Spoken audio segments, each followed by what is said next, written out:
בכפר קטן, בין גבעות נמוכות ושבילים של אדמה יבשה, חי איכר זקן בשם ראובן. לא היה לו הרבה, בית פשוט, כמה כלים ישנים, ושדה אחד ארוך, ממש בקצה הכפר. מי שהכיר את ראובן, ידע דבר אחד, האיש הזה לא הפסיד עונה אחת בחייו. גם כשלא ירד גשם בזמן, גם כשהחיטה של אחרים נחלשה, גם כשמזיקים פגעו בשדות מסביב, השדה של ראובן תמיד נתן יבול יפה. לא נס, פשוט עבודה. לראובן היה בן יחיד, יונתן. הוא לא היה ילד רע, אבל הוא אהב קיצורי דרך. כשהיה אביו אומר לו, בוא איתי לנקש עשבים. יונתן אמר, מחר.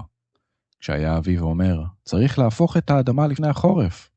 יונתן היה אומר, יש עוד זמן.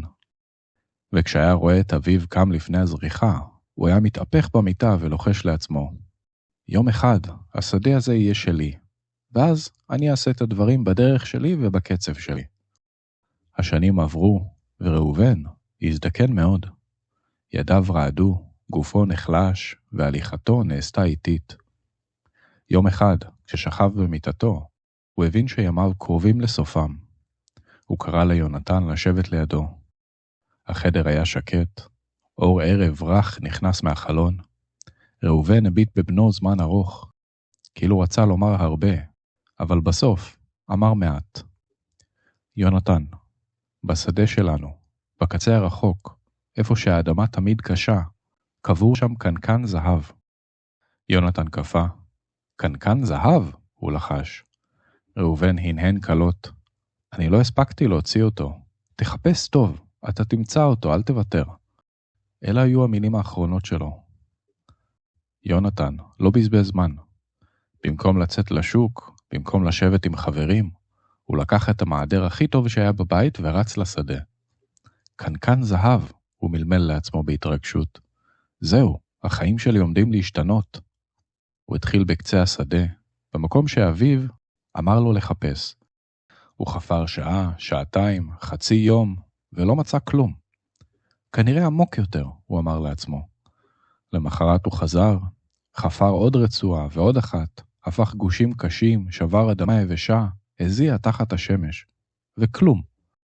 אחרי שבוע הוא כבר התחיל להתעצבן. למה הוא לא אמר לי איפה זה בדיוק? הוא כעס. למה תמיד עם חידות? אבל המחשבה על הזהב לא עזבה אותו, אז הוא המשיך. יום אחרי יום, הוא חפר את כל הקצה הרחוק, וכשלא מצא, התקדם לאמצע השדה. כשהאמצע לא נתן דבר, הוא עבר לצדדים. הוא הפך את האדמה כולה, שורה אחר שורה, תלם אחר תלם. אנשי הכפר כשעברו, עצרו ואמרו, יונתן עובד? מה קרה לו? אחד השכנים, איכר מבוגר בשם חיים, ניגש אליו ושאל, מה אתה מחפש שם כל כך עמוק? יונתן ניגב זהה מהמצח ולא רצה לספר, אבל בסוף הוא אמר, אבא שלי אמר שקבור פה קנקן זהב איפשהו. חיים הביט בשדה החרוש, חייך חיוך קטן ואמר, אם כך, תחפש טוב. עברו עוד שבועות, הקנקן לא נמצא. יום אחד יונתן זרק את המעדר על האדמה וצעק, אין שום קנקן, הוא עבד עליי. הוא ישב בשדה החרוש, מלוכלך, עייף, מיואש. בפעם הראשונה בחייו, הוא הרגיש באמת כמה עבודה יש באדמה הזאת. באותו ערב הגיע חיים השכן.